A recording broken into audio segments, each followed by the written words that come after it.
হিন্দু ধর্মে ৩৩ কোটি দেবদেবী থাকতেও কেন আজ মানুষকেও বসানো হয় ভগবানের আসনে? দেখুন, সনাতন ধর্মকে আজ চিট ফান্ডে পরিণত করে কিভাবে ভণ্ডামো চালাচ্ছিলেন সোশ্যাল মিডিয়া কাঁপানো এই মঙ্গলা কালীমা।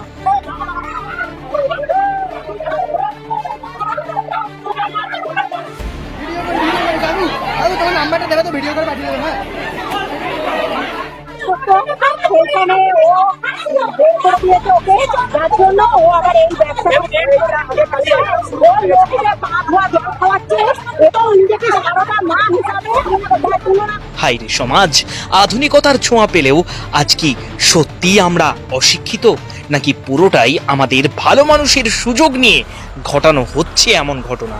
তবে একজন সাধারণ ঘরের বউ হয়ে কে দিল তাকে এমন সাহস সনাতন ধর্মকে রসাতলে পাঠানোর জন্য? তবে একটা কথা আজ আপনাকে মানতেই হবে, সমস্ত পাপ অনাচারের বিনাশ একদিন আছেই।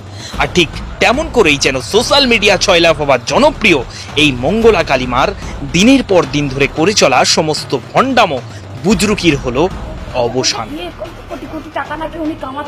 আচ্ছা, আপনারা আজকে প্রথম এসেছেন? আজকে কি কারোর মুখে শুনে এসেছেন যে এখানে ইউটিউব চ্যানেল দেখে আমরা এখানে ইউটিউব চ্যানেল দেখে এসেছেন? কি নাম এই যে মানে এই মায়ের নামটা কি? কিন্তু হিন্দু ধর্মের মা কালীকে নিয়ে ও রামকৃষ্ণ পরমহংসদেবের ক্ষমতাকে অপব্যবহার করে তিনি নিজে কিভাবে হয়ে উঠেছিলেন মা কালীর অংশ। দেখুন, যে ভগবান একদিন তাকে ওপরে উঠিয়েছিলেন, আর সেই ভগবানই তাকে কিভাবে নিচে নামিয়ে দিলেন।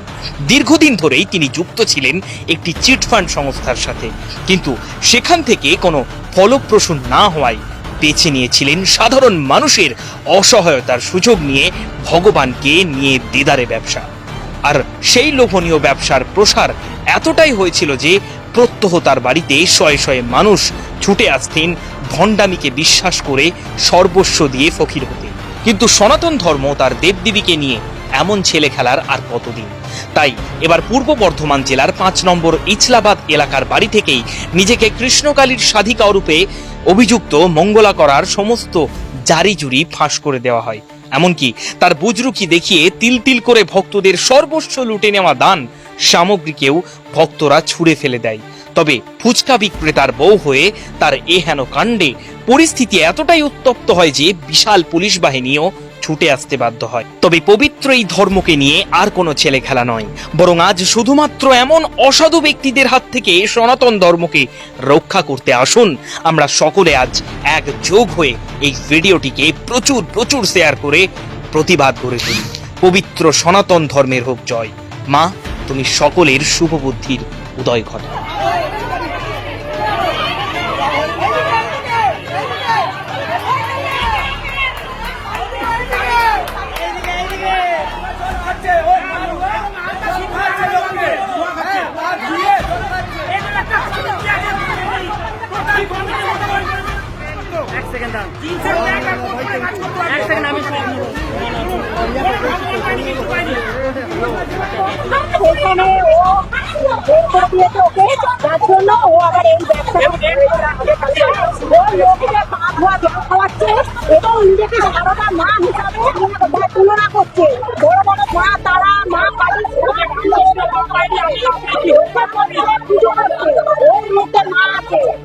একটা ঠাকুর ছিল, সেইখান থেকে আবার একটা ঠাকুরকে নিয়ে আসে ও নিজেকে দেবী বলে কামনা করে।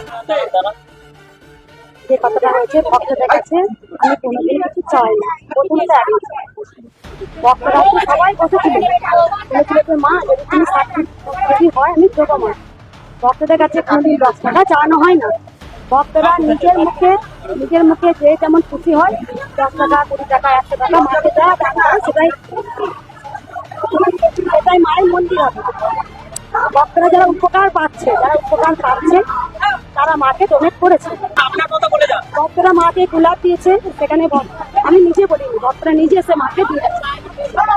কারো বাচ্চাও ছিল না মায়ের এখানে এসে, আমি পুলিশ অফিসার এসেছি, সেখানে এসে বাচ্চা হয়েছে, সেখানে ডাক্তার দেখাতে 6 লাখ 5 টাকা সেখানে মাকে ডোনেট করেছে। আমি দেখাবো যে জায়গাটা আমি কিনেছি, আমি কোনো ভক্তের কোনো টাকা পয়সা চাওয়াই না প্রথমত। তাহলে ভক্তরা যারা ছিল তাদেরকে তাড়ানোর দরকার ছিল না, সেই ভক্তকে সবাইকে দাঁড় করান। ভক্তদের মুখে শোনা দরকার আছে, ভক্তরা নিজের মুখে বলবে যে মঙ্গলা মা টাকা চায় কিনা বা কোনো নাম টাকা চায় হয়তো।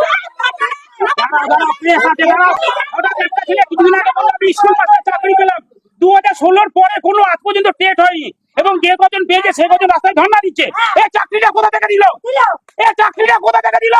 2016 পরে টেট হয়েছে, সবাই বলো এখানে। এ বলছে আমার জন্য চাকরি পাইনি, স্কুল মাস্টার 2016 পরে টেট হয়নি। তোর নামটা ভান্ডারি, তুমি যদি পারো কিছু সবাইকে 270 সেকেন্ডে